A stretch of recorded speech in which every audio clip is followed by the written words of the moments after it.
Welcome back two plus two political science class. എല്ലാവർക്കും plus two political science ക്ലാസ്സിലേക്ക് സ്വാഗതം. കഴിഞ്ഞ ക്ലാസ്സിൽ നമ്മൾ 8ാമത്തെ യൂണിറ്റിനെ കുറിച്ചായിരുന്നു ഡിസ്കസ് ചെയ്തിരുന്നത്. പ്രാദേശികാഭിലാഷങ്ങൾ അഥവാ റീജിയണൽ ആസ്പിറേഷൻ എന്ന പാഠഭാഗത്തിനെ കുറിച്ചായിരുന്നു ഡിസ്കസ് ചെയ്തിരുന്നത്. അതിൻ്റെ ബാക്കി ഭാഗം നമുക്ക് നോക്കാം. നെക്സ്റ്റ് വൺ നമ്മൾ നോക്കുന്നത് what are the main provisions of the Punjab Accord in 1985. Punjab കരാർ അഥവാ രാജീവ് ഗാന്ധി ലോങ്കോവാൾ കരാർ എന്നാൽ എന്താണ്? ഇതിലെ പ്രധാനപ്പെട്ട നിബന്ധനകൾ, മെയിൻ പ്രൊവിഷൻസ് എന്തൊക്കെയാണ് നോക്കാം. Punjab accord was an agreement signed between prime minister Rajiv Gandhi and Harchand Singh Longowal, then the president of the Akali Dal in 1985. Indian പ്രധാനമന്ത്രിയായിരുന്ന after the death of Indira Gandhi, after the assassination of Indira Gandhi, Rajiv Gandhi appointed as the prime minister of India. So the prime minister of Rajiv Gandhi and Harchand Longowal, പ്രധാനമന്ത്രിയായിരുന്ന രാജീവ് ഗാന്ധിയും അകാലികളുടെ president Harchand ലോങ്കോവാളും 1985 ജൂലൈയിൽ ഒരു കരാറിൽ ഒപ്പുവെച്ചു. This agreement is also known as Rajiv Gandhi Longowal accord. ഇത് രാജീവ് ഗാന്ധി ലോങ്കോവാൾ കരാർ എന്നും പഞ്ചാബ് കരാർ എന്നും അറിയപ്പെടുന്നു. This agreement was a step towards bringing normalcy to Punjab. The main provisions of the Punjab accord were given below. ഈ കരാർ പഞ്ചാബിൽ സമാധാനത്തിന് വഴിയൊരുക്കി. എന്തൊക്കെയാണ് അതിലെ പ്രധാനപ്പെട്ട നിബന്ധനകൾ എന്തൊക്കെയാണെന്ന് നോക്കാം. First one, it was agreed that Chandigarh would be transferred to Punjab. ഈ കരാർ പ്രകാരം ചണ്ഡീഗഡ് പഞ്ചാബിന് കൈമാറും. A commission would be appointed to resolve the border dispute between Punjab and Haryana. പഞ്ചാബും ഹരിയാനയും തമ്മിലുള്ള അതിർത്തി തർക്കം പരിഹരിക്കാൻ പ്രത്യേക കമ്മീഷനെ നിയമിക്കും. A tribunal would be set up to decide the sharing of Ravi Beas river water among Punjab, Haryana and Rajasthan. Ravi, Beas നദികളിലെ ജലം പഞ്ചാബ്, രാജസ്ഥാൻ, ഹരിയാന എന്നീ സംസ്ഥാനങ്ങൾ പങ്കുവെക്കുന്നത് ട്രിബ്യൂണലിൻ്റെ തീരുമാനത്തിൽ വിടും. Compensation to those who are affected by the militancy in Punjab. ഭീകരപ്രവർത്തനത്തിനിരയായവർക്ക് നഷ്ടപരിഹാരം നൽകും. Withdrawal of the application of armed force special powers act in Punjab. പഞ്ചാബിൽ നടപ്പാക്കിയിട്ടുള്ള armed force special powers act AFSPA പിൻവലിക്കും. ഇതാണ് പ്രധാനമായിട്ടും the provisions of the Punjab accord എന്ന്, പഞ്ചാബ് കരാറിലെ പ്രധാനപ്പെട്ട നിബന്ധനകൾ എന്ന് പറയുന്നത് രാജീവ് ഗാന്ധി ലോങ്കോവാൾ കരാർ എന്നും പറയുന്നു. Name of the prime minister who expressed regret and apologised for this ആൻറ്റി-സിഖ് violence in the parliament in 2005. Manmohan Singh ആണ്. സിഖ് വിരുദ്ധ കലാപങ്ങൾ ഇന്ത്യൻ പാർലമെൻറ്റിൽ മാപ്പ് ചോദിച്ച പ്രധാനമന്ത്രി എന്ന് പറയുന്നത് മൻമോഹൻ സിംഗ് ആയിരുന്നു. ഓക്കെ, ദെൻ നെക്സ്റ്റ് നോക്കുന്നത് what were the 3 issues dominating the politics of north east.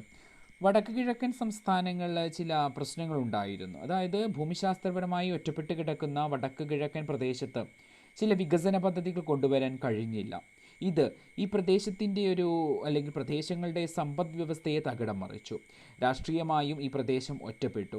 അയൽ സംസ്ഥാനങ്ങളിൽ നിന്നും വൻതോതിലുള്ള കുടിയേറ്റം ഈ പ്രദേശത്തെ ജനസംഖ്യാ അനുപാതത്തിൽ കാര്യമായ അസന്തുലിതാവസ്ഥ സൃഷ്ടിച്ചു.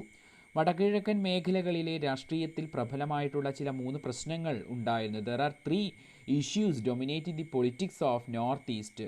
ഫസ്റ്റ് വൺ ഡിമാൻഡ്സ് ഫോർ ഓട്ടോണമിയാണ്. 1 സ്വയം ഭരണാധികാരത്തിനുള്ള അവകാശമാണ്. 2 മൂവ്മെൻറ്റ്സ് ഫോർ സെക്ഷൻസ്. മറ്റൊന്ന് വിഘടനവാദ പ്രസ്ഥാനങ്ങളായിരുന്നു. Next one opposition to outsiders. മൂന്നാമതായിട്ട് കുടിയേറ്റക്കാർക്കെതിരായ പ്രസ്ഥാനങ്ങളാണ്. Okay, explain about the reorganisation of north east. എങ്ങനെയാണ് വടക്ക് കിഴക്കൻ മേഖലയെ പുനർക്രമീകരിച്ചത് എങ്ങനെയാണെന്ന് നോക്കാം. The entire northeast region except Manipur and Tripura comprised the states of Assam. Later the non-Assamese felt that the Assam government was imposing Assamese language on them. സ്വാതന്ത്ര്യ സമയത്ത് വടക്ക് കിഴക്കൻ മേഖലയിലെ ത്രിപുര, മണിപ്പൂർ എന്നിവ ഒഴികെയുള്ള എല്ലാ പ്രദേശങ്ങളും ആസാം സംസ്ഥാനത്തിൻ്റെ ഭാഗമായിരുന്നു. ആസാമിൽ വിവിധ ഭാഷാ വിഭാഗങ്ങൾ ഉണ്ടായിരുന്നു. ആസാമീസ് ഭാഷ തങ്ങളിൽ അടിച്ചേൽപ്പിക്കുന്നത് ആസാമികളല്ലാത്തവർ ഇഷ്ടപ്പെട്ടിരുന്നില്ല. അപ്പോൾ കറൻസിയിലുള്ള നമ്മുടെ ഫസ്റ്റ് ലാംഗ്വേജ് എന്ന് പറയുന്നത് ആസാമീസ് ആണ്. നമ്മുടെ കറൻസിയിൽ ലാംഗ്വേജസ് കൊടുത്തിട്ടുണ്ട് അല്ലേ പുറകുവശത്ത്. അതിലെ ഫസ്റ്റ് ലാംഗ്വേജ് എന്ന് പറയുന്നത് ആസാമീസ് ആണ്. ഓക്കെ, അതും കൂടി ഒന്ന് നോക്കാം. Then leaders of the major tribal communities wanted to separate from Assam. അപ്പോൾ ഇതിൽ പ്രതിഷേധിച്ച് വിവിധ ഗോത്ര സമൂഹങ്ങൾ ആസാമിൽ നിന്നും വിട്ടുപോകാൻ ആഗ്രഹിച്ചു. They formed the Eastern India Tribal Union. Later, it transformed into All-Party Hill Leaders Conference in 1960. അപ്പോൾ ഇവരെല്ലാവരും കൂടി ചേർത്ത് ഈ ഈസ്റ്റ് ഇന്ത്യ ട്രൈബൽ യൂണിയൻ രൂപീകരിച്ചു. ഗോത്ര സമൂഹങ്ങൾക്ക് മാത്രമായി ഒരു സംസ്ഥാനം അവർ ആവശ്യപ്പെട്ടു. They demand separate state for tribal communities. Gradually, the central government had to create Meghalaya, Mizoram and Arunachal Pradesh out of Assam. ഇതിനെ തുടർന്ന് ഇവരുടെ ഈ ഒരു ആവശ്യത്തിനെ തുടർന്ന് മേഘാലയ, മിസോറാം, അരുണാചൽ പ്രദേശ് എന്നീ 3 സംസ്ഥാനങ്ങൾ രൂപീകരിച്ചു. Tripura and Manipur were upgraded into states too. ത്രിപുരയും മണിപ്പൂരും സ്വതന്ത്ര സംസ്ഥാനങ്ങളായി മാറുകയും ചെയ്തു. The reorganization of North East was completed by 1972. അങ്ങനെ വടക്ക് കിഴക്കൻ മേഖലയുടെ പുനഃക്രമീകരണം 1972 പൂർത്തിയായി. However, in Assam communities like the Bodhos, Karbis and Dimasas wanted separate states. ആസാമിലെ ബോഡോകൾ, കർബികൾ, ദിമാസാസുകൾ എന്നീ സമുദായങ്ങൾ, എന്നീ ട്രൈബൽ ഗ്രൂപ്പ്സുകൾ അവർക്ക് പ്രത്യേക സംസ്ഥാനം വേണമെന്ന ആവശ്യവുമായി രംഗത്തേക്കെത്തി. Karbis and Dimasas have been granted autonomy under district council, while Bodos were recently granted autonomous council. തുടർന്ന് കർബികൾക്കും ദിമാസാസുകൾക്കും സ്വയംഭരണാവകാശ ജില്ലാ കൗൺസിലുകളും ബോഡോക്കൾക്ക് സ്വയംഭരണാവകാശ കൗൺസിലും അനുവദിച്ച് കിട്ടി. Okay, name of the region referred as 7 sisters north east India. സപ്ത സഹോദരിമാരെന്ന് വിശേഷിപ്പിക്കുന്ന മേഖല വടക്കു കിഴക്കൻ മേഖലയാണ്. നാഗാലാൻഡ് സംസ്ഥാനം രൂപീകരിച്ചത് 1963 മണിപ്പൂർ, ത്രിപുര, മേഘാലയ എന്നീ സംസ്ഥാനങ്ങൾ നിലവിൽ വന്നത് 1972. നെക്സ്റ്റ് നോക്കാം. Explain about the formation of Mizoram as A state. Mizoram സംസ്ഥാനത്തിൻ്റെ രൂപീകരണത്തിനെ കുറിച്ച് നോക്കാം നമുക്ക്. എങ്ങനെയാണ് മിസോറാം സംസ്ഥാനം രൂപീകരിച്ചത് എന്നത്. Mizo Hills area was an autonomous district within Assam. Assam government failed to respond adequately to the Great Famine of 1959 in Mizo Hills. ആസാമിലെ മീസോ ഹിൽസ് പ്രദേശത്ത് സ്വയംഭരണാവകാശമുള്ള ജില്ലയുടെ അവകാശങ്ങൾ അനുവദിക്കപ്പെട്ടിരുന്നു. എന്നാൽ ഒരു വിഭാഗം മീസോകൾ തങ്ങൾ ഒരിക്കലും ബ്രിട്ടീഷ് ഇന്ത്യയുടെ ഭാഗമായിരുന്നില്ലെന്നും ആയതിനാൽ ഇന്ത്യൻ യൂണിയനിൽ ചേരുന്നതിന് ബാധ്യതയില്ലെന്നും വാദിച്ചു. അങ്ങനെയാണ് 1959 മീസോ കുന്നുകളിൽ ക്ഷാമം നേരിടാൻ അല്ലെങ്കിൽ ഫെമീൻ നേരിട്ടത്. Not only that, the Assam Official Language Act passed in 1960, which recognized Assamese as an official language of Assam. മാത്രമല്ല 1960കളിൽ ആസാമീസ് സംസ്ഥാനത്തിൻ്റെ ഔദ്യോഗിക ഭാഷയായി പ്രഖ്യാപിച്ച നിയമം പാസ്സാക്കുകയും ചെയ്തു. ഇതിനെ തുടർന്ന് മീസോകൾ സ്വന്തം ആവശ്യങ്ങൾ നേടിയെടുക്കാനായി മീസോ നാഷണൽ ഫ്രണ്ട് രൂപീകരിച്ചു. This led to the formation of Mizo National Front under the leadership of Lal Janga. Some Mizos believed that they were never a part of British India and therefore did not belong to the Indian Union. In 1966, the Mizo National Front started an armed campaign for independence. They adopted guerrilla war, which continued for more than 2 decades. In 1986, a peace of agreement was signed between Rajiv Gandhi and Lal Janga. As per this accord, Mizoram was granted full-fledged statehood with special powers. അപ്പോൾ ഇതിനെ തുടർന്ന് മീസോകൾ സ്വന്തം ആവശ്യങ്ങൾ നേടിയെടുക്കാനായി meso national front രൂപീകരിച്ചു. ലാൽ ഡംഗയായിരുന്നു ഇവരുടെ നേതാവെന്ന് പറയുന്നത്.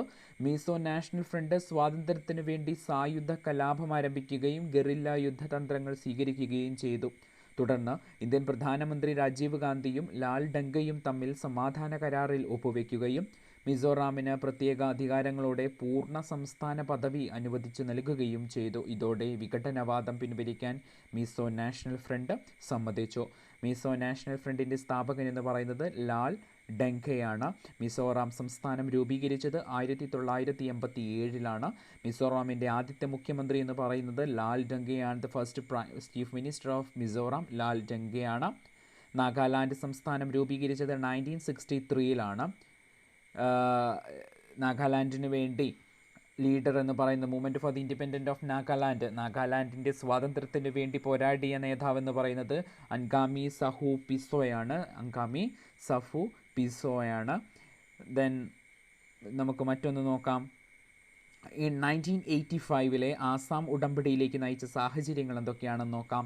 The Assam movement was a combination of cultural pride and economic ബാക്ക്വേർഡ്നെസ്സിന് feel ചെയ്തിരുന്നു. What was the circumstances related to the Assam accord in 1985? 1985 Assam ഉടമ്പടിയിലേക്ക് നയിച്ച പ്രധാനപ്പെട്ട സാഹചര്യങ്ങൾ എന്തൊക്കെയാണെന്ന് നോക്കാം. പരീക്ഷയ്ക്ക് വരുന്ന ഒരു ഭാഗമാണ്. In 1979, the All Assam Students Union led an anti-foreigner movement. The movement was against illegal migrations, domination of Bengalis and other outsiders, and faulty voters register. 1979 ആസാമിലെ ഒരു പറ്റം വിദ്യാർത്ഥികൾ അനധികൃത കുടിയേറ്റത്തിനെതിരെ ഒരു പ്രസ്ഥാനം രൂപീകരിച്ചു. അനധികൃത കുടിയേറ്റക്കാരുടെ ആധിപത്യത്തിനും കുടിയേറ്റക്കാരെ ഉൾപ്പെടുത്തിക്കൊണ്ടുള്ള വോട്ടർ പട്ടികയ്ക്കുമെതിരെയായിരുന്നു സമരം. They demanded that all outsiders who had entered the state after 1951 should be sent back. The agitation was supported by all sections of the Assamese people. Finally, an agreement was signed between Rajiv Gandhi led government and all Assam Student Union leader over the issue of outsiders in 1985. അങ്ങനെ 1951 ശേഷം ആസാമിൽ കുടിയേറിയവരെ പുറത്താക്കണമെന്ന് ഇവർ ആവശ്യപ്പെട്ടു.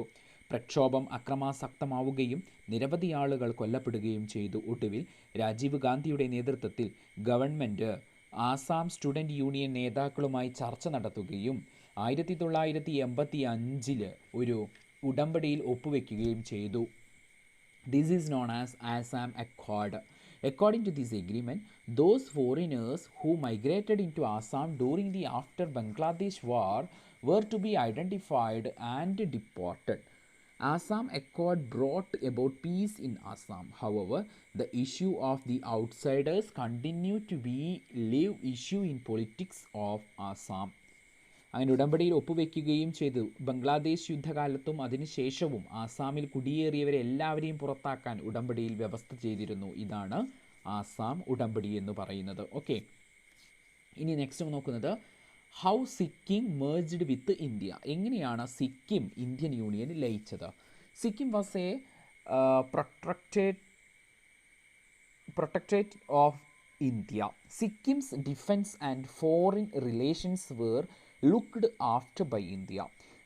Internal administration was within the Chogyal, Sikkim's monarch. സ്വാതന്ത്ര്യം ലഭിക്കുമ്പോൾ സിക്കിം ഇന്ത്യയുടെ ഭാഗമോ സ്വതന്ത്ര പരമാധികാര രാജ്യമോ ആയിരുന്നില്ല. ഇന്ത്യയുടെ ഒരു സംരക്ഷിത രാജ്യമായിരുന്നു സിക്കിം എന്ന് പറയുന്നത്. സിക്കിമിൻ്റെ സൈനിക കാര്യത്തിൻ്റെയും വിദേശ ബന്ധങ്ങളുടെയും ചുമതല ഇന്ത്യക്കായിരുന്നു. സിക്കിം രാജാവായിരുന്ന ചൊഗ്യാൽ ആഭ്യന്തര ഭരണം നിർവഹിച്ചു. The first democratic election to Sikkim Assembly was held in 1974. 1974 സിക്കിമിലെ ആദ്യ പൊതു തെരഞ്ഞെടുപ്പ് നടത്തി. In this election, Sikkim Congress won 31 of the 32 seats. Sikkim Congress stood for the integration of Sikkim with India. അങ്ങനെ തിരഞ്ഞെടുപ്പിൽ സിക്കിമിൽ കോൺഗ്രസ് പാർട്ടി അത്ഭുതകരമായി വിജയം നേടി. 32 സീറ്റിൽ 31 സീറ്റും കോൺഗ്രസ്സിന് നേടുകയും ചെയ്തു. In April 1975, Assembly passed a resolution asking for full integration with India. A referendum was held in 1975 that led to the popular approval of the integration. The Indian Parliament accepted this request. Sikkim became the 22nd states of the Indian Union. അങ്ങനെ എന്തായി? തുടർന്ന് 1975 ഇന്ത്യയുടെ സമ്പൂർണ്ണ ലയനം ആവശ്യപ്പെട്ട ഒരു പ്രമേയം Sikkim assembly പാസ്സാക്കുകയും Indian parliament ഈ ആവശ്യം അംഗീകരിക്കുകയും സിക്കിം ഇന്ത്യയുടെ 22ാമത് സംസ്ഥാനമായി മാറുകയും ചെയ്തു. ഓക്കെ, സിക്കിം നാഷണൽ കോൺഗ്രസിൻ്റെ സ്ഥാപകൻ എന്ന് പറയുന്നത് ഗാസി ലൻഡൂബ് ഡോർജിയാണ്. ഓക്കെ, നെക്സ്റ്റ് വൺ, ഗോവയുടെ മോചനത്തെക്കുറിച്ച് നോക്കാം നമുക്ക്. ഗോവയുടെ മോചനം, ബാക്കി ഭാഗങ്ങൾ നിങ്ങൾ ടെക്സ്റ്റ് ബുക്ക് വായിച്ച് നോക്കണം കേട്ടോ. ബാക്കി വരുന്ന ഭാഗങ്ങൾ നമ്മൾ ഇമ്പോർട്ടൻ്റ് ആയിട്ടുള്ള നോക്കുന്നത്. നെക്സ്റ്റ് നമ്മൾ നോക്കുന്നത് explain the liberation of Goa, Diu and Daman. Okay, അതിൻ്റെ എങ്ങനെയാണ് ഗോവയുടെ മോചനം എങ്ങനെയാണ് നോക്കാം നമുക്ക്. പോർച്ചുഗീസുകാരുടെ കയ്യിൽ നിന്നും എങ്ങനെയാണ് ഗോവ രക്ഷപ്പെട്ടത്. The territories of Goa, Diu and Daman were under the control of Portuguese. After India's independence, the Indian government pursued the Portuguese government to withdraw. There was also a strong popular movement within Goa for freedom. Goa, Daman, Diu എന്നീ പ്രദേശങ്ങൾ 16ാം നൂറ്റാണ്ട് മുതൽ during the 16th century onwards it was control under the Portuguese. എന്താണ്, പോർച്ചുഗീസുകാരുടെ അധീനതയിലായിരുന്നു ഗോവ, ദാമൻ, ദിയു എന്നീ പ്രദേശങ്ങൾ. India സ്വതന്ത്രമായിട്ടും പോർച്ചുഗീസുകാർ India വിടാൻ വിസമ്മതിച്ചിരുന്നു. തൽഫലമായി ഗോവയെ വിദേശ ഭരണത്തിൽ നിന്നും മോചിപ്പിക്കുന്നതിനുള്ള ജനകീയ പ്രസ്ഥാനത്തിന് തുടക്കം കുറിച്ചു. They were strengthened by socialist satyagrahis from Maharashtra. In 1961, the government of India sent the army to these territories and liberated Goa, Daman and Diu from Portugal rule. This operation is known as Operation Vijay. Goa became part of India in 1961. അങ്ങനെ എന്തായി? ഗോവയെ സൈനികമായി കീഴടക്കണമെന്നാണ് communist പാർട്ടിയും ജനസംഘവും ആവശ്യപ്പെട്ടത്. അങ്ങനെ 1961 ഗോവയെ മോചിപ്പിക്കാൻ Indian government പട്ടാളത്തെ, ഒരു മിലിറ്ററിയെ അല്ലെ ആർമിയെ നിയോഗിച്ചു. ഗോവ, ദാമൻ, ദിയു എന്നിവ സ്വതന്ത്രമാക്കപ്പെടുകയും ഇന്ത്യൻ യൂണിയനിൽ ലയിക്കുകയും ചെയ്തു. ഗോവയെ മോചിപ്പിച്ച സൈനിക നടപടിയെ ഓപ്പറേഷൻ വിജയ് എന്ന പേരിലാണ് അറിയപ്പെട്ടത്. The operation of Goa liberation is known as operation Vijay. 1960 ഇന്ത്യയുടെ ഭാഗമായി ഗോവ മാറി ഒരു കേന്ദ്രഭരണ പ്രദേശമായി മാറുകയും ചെയ്തു. ഓപ്പറേഷൻ വിജയ് നോക്കേണ്ട ഒരു പ്രത്യേകമായിട്ട് നിങ്ങൾ ശ്രദ്ധിക്കേണ്ട ഒരു ഭാഗമാണ്. ഓക്കെ, ഗോവയ്ക്ക് സംസ്ഥാന പദവി ലഭിച്ചത് ഇന്ത്യയുടെ ഭാഗമായിട്ടുണ്ടെങ്കിലും അന്ന് ഗോവയ്ക്ക് സംസ്ഥാന പദവി ലഭിച്ചിരുന്നില്ല. ഗോവയ്ക്ക് സംസ്ഥാന പദവി ലഭിച്ചത് 1987 1987. ഓക്കെ, ഇതോടുകൂടി നമ്മുടെ ഈ ഒരു യൂണിറ്റ് അവസാനിക്കുകയാണ്. നെക്സ്റ്റ് നമ്മൾ അടുത്ത യൂണിറ്റുമായിട്ട് നമുക്ക് അടുത്ത ക്ലാസ്സിൽ കണ്ടുമുട്ടാം. ഓക്കെ, ഇത്രയുമാണ് ഈ യൂണിറ്റിൽ നമുക്ക് ഡിസ്കസ് ചെയ്യാനുള്ളത്. Okay, thank you.